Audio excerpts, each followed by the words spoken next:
상황 볼게요. 백제 비가 내리다가 곱게 그쳤다. 근데 아씨 갑자기 안 좋은 게 생각났어요. 비가 개면은 똥이 무성하다. 어느 정도로 무지하게. 여기서 아씨 광개토대왕 때 백제왕이고 비개문 똥까지가 장수왕 문자왕. 그리고 난 다음에 무령왕 때 장수왕의 남하정책이 끝났으니까 중흥을 모색하고요.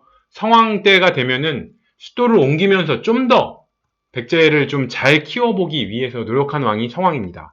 그래서 성왕 키워드는 사비로 천도를 했고 오부, 오방, 22부, 겸익, 놀이사치계, 관산성 전투 이게 다 성왕의 키워드라고 보시면 되고요. 하나하나 차근차근 볼게요. 사비로 천도를 했고 국호를 남부여로 정했습니다. 그래서 사비, 지금의 부여죠. 사비가 공주보다 좀 더 강가, 이 바다 쪽에 붙어 있어요. 그래야지 바다 쪽에 붙어 있어야지 그때는 배를 타고 다 중국도 가고 그랬잖아요. 그래서 대외 진출이 용이해서 사비로 수도를 옮겼다. 이렇게 생각하시고 천도한 왕이 문주왕 때는 웅진으로 천도를 했고요. 그 다음에 웅진에서 사비로 천도한 왕이 성왕이에요. 근데 사비 성왕 이건 어떻게 외우냐? 사비 죽을 사에 슬플 비 죽어서 슬픈 성왕. 아시겠지만 성왕이 관산성 전투에서 진흥왕과 싸우다 죽잖아요. 그래서 죽어서 슬픈 성왕이다. 이렇게 생각해서 사비성왕 이렇게 외우시면 됩니다. 성왕은 백제 부흥위에 야심차게 사비로 천도했으나 관산성 전투에서 죽었다. 이렇게 생각을 하시고 자 참고로 웅진시대에는 암흑기를 걷던 백제였죠. 왜? 장수왕이 이때부터 비계문동 이때 계속 남하정책을 펴면서 백제는 암흑기를 맞았습니다. 그래서 계로왕 때는 한강유역 뺏기고 웅진으로 천도하고 계로왕은 죽고요. 문주왕 동성왕도 그 해당 웅진에 있는 토착 귀족 세력에게 살해됐고 중흥왕이 중흥을 위해서 노력을 했고 이거보다 좀 더 나아가서 노력하기 위해서 아들 성왕은 새로운 시대를 열고자 사비로 천도를 했다. 이렇게 생각을 하시면 됩니다. 성왕이 관제 정비한 거 알아놔야겠죠. 수도는 오부로 지방은 오방으로 제도를 정비했어요. 이걸 어떻게 배우냐? 우리 초기 국가 시대 부여 볼 때 오부족 연맹체였던 거 생각나세요? 중앙에 왕인 부족이 있고 마가, 우가, 구가, 저가가 동서남북에 하나씩 있어서 총 5개의 부족이었잖아요. 근데 이 부여 사람이었던 주몽이 남하에서 고구려를 건국했어요. 그래서 고구려는 그 부여의 오부족 요거를 끌고 가서 수도도 오부, 지방도 오부, 똑같이 오부 이렇게 만든 거예요. 근데 아시겠지만 백제는 누가 만들었어요? 온조, 비류 중에서 온조가 만들었죠. 온조가 남하에서. 어떻게? 이 유리왕이 고구려로 내려오니까 유리왕의 아들이었던 온조와 비류는 유리왕 아버지가 유리왕에게 고구려를 넘겨주려나 보다. 그러고 온조와 비류가 남하를 했는데 온조가 백제를 만들어서 백제 시조가 온조가 되는 거죠.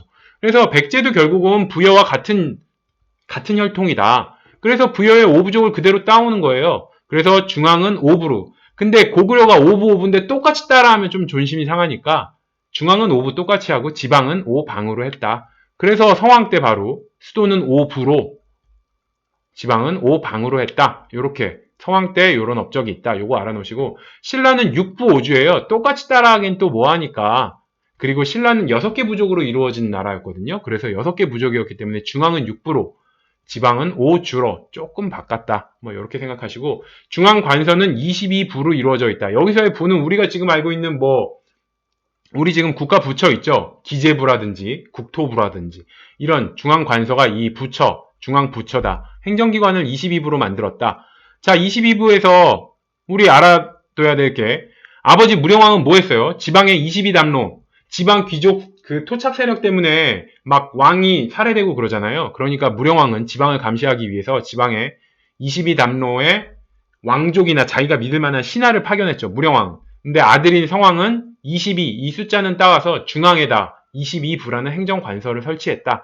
이렇게 외우시면 되고 자, 성왕은 국호를 남부여 그리고 수도는 사비인데 지금의 부여예요. 그러니까 옛날에 국호를 남부여라고 짓고 수도는 사비였어요. 옛날에는. 근데 이 남부여라는 요걸 따와서 지금은 부여라고 명칭이 부여입니다.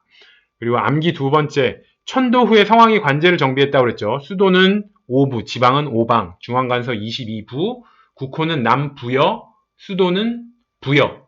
그때는 사비였죠. 다 비읍이 들어가죠. 오부, 오방, 22부, 남부여, 수도 부여나 사비. 그래서 성왕이 들어간 게 좀 비읍을 좋아하는구나. 뭐 이렇게 생각을 하시면 될 것 같습니다.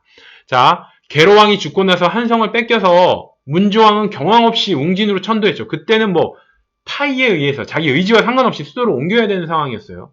반면에 성왕이 사비로 천도할 때는 자기의 의지를 가지고 옮긴 거잖아요. 그러니까 좀 백제의 중흥을 위해서 관제도 정비하고 이것저것 준비했다. 뭐 이렇게 생각을 하시면 될 것 같아요. 그리고 국호를 남부여로 고쳤는데 이건 어떻게 외우냐? 백제 왕족이 부여시죠. 그리고 수도가 더 남쪽으로, 공주보다 좀 더 남쪽으로 옮겼어요. 사비가 좀 더 남쪽이에요. 공주보다. 좀 더 남쪽으로 옮기면서 남쪽에 있는 부여 해서 남부여다. 이렇게 이 부여는 왕족 성이 부여시잖아요. 그래서 남부여로 했다. 이렇게 생각하세요. 자, 성황의 굉장히 중요한 업적의 불교 장려. 불교 중에서 뭐가 중요하냐? 두 명의 유명한 스님이 있습니다. 겸익과 노리사치계.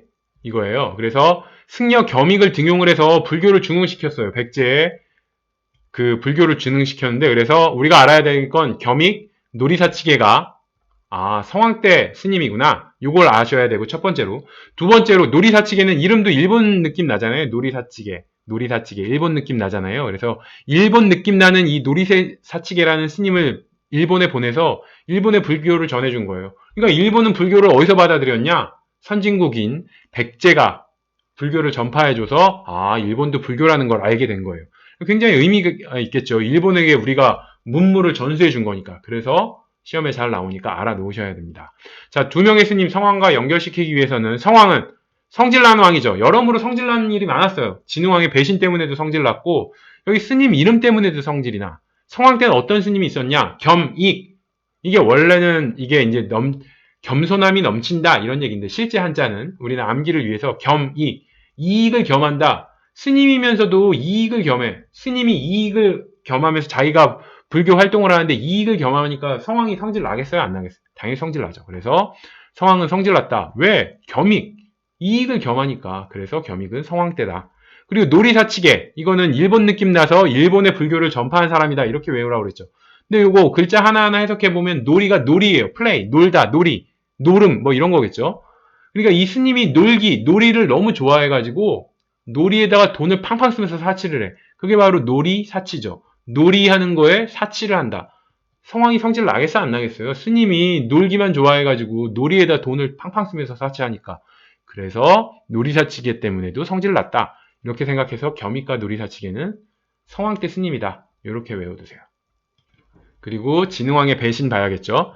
나제 동맹을 맺고 신라와 나제 동맹을 맺고 한강 유역을 일시로 수복했어요. 6세기 551년에.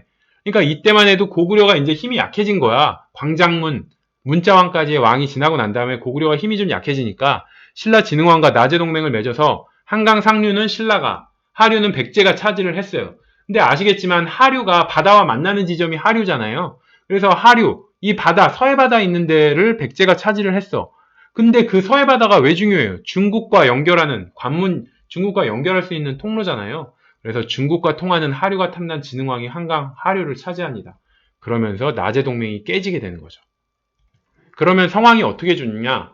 나제 동맹이 깨져요. 성왕 성질 나겠죠. 그래서 신라 진흥왕이랑 한판 붙어요. 근데 관산성 전투에서 패하죠. 그러면서 전쟁에서 죽습니다. 그래서 관산성 전투에서 성왕이 죽었다. 이걸 어떻게 외우냐? 산성은 살아있는 성왕이에요. 살아있는 성왕이 관으로 들어갔다. 죽었다는 얘기죠. 그래서 관산성 하면은 관으로 들어갔어. 누가? 살아있는 성왕이, 산성왕이 관으로 들어갔다. 그래서 관산성 전투에서 성왕이 전사했다. 그리고 참고로 독산성 전투라는 게 있어요. 이건 뭐냐? 고구려가 백제의 독산성을 공격을 한 거예요. 근데 이때 성왕과 신라의 진흥왕이 힘을 합쳐가지고 고구려를 이겼어요. 근데 이렇게 고구려 이긴 걸 보고 백제랑 신라가 힘을 합치니까 고구려를 이길 수 있구나. 이걸 깨달아서 이게 계기가 돼서 3년 뒤에 나제 동맹을 맺어요. 근데 아시겠지만 나제 동맹을 맺고 한강 유역을 수복하지만 그 신라가 한강 하류를 차지하면서 성왕이 열받아서 싸우다 죽잖아요. 결국은 뭐예요? 결국 성왕에게 독산성은 독이 된 전투다. 살아있는 성왕에게 독이 된 전투가 독산성 전투예요. 왜 독이 된 거예요? 독산성 전투 때문에 신라와 협심을 해서 고구려를 이길 수 있다는 자신감을 가졌고 그래서 이 독산성 전투로 인해서 나제 동맹을 체결하게 된 계기가 된 거예요. 근데 이 나제 동맹 체결했다가 한강 유역에서 하류를 뺏기게 되고 그러면서 관산성 전투에서 진흥왕에게 죽잖아요. 성왕이. 그러니까 성왕 입장에서는 독산성 전투하면은 신라와 힘을 합쳐서 고구려를 물리친, 단기적으로 보면은 좋은 전투였겠지만 결국은 나제 동맹을 체결하게 됨으로 인해서 한강 하류를 뺏기게 되는, 그래서 결국 보게 되면 독이 된, 누구에게? 살아있는 성왕에게 독이 된 전투가 독산성 전투다. 그래서 우리가 알아둬야 될 건 신라와 힘을 합쳐서 고구려를 몰아낸 전투다. 이렇게 생각을 하세요.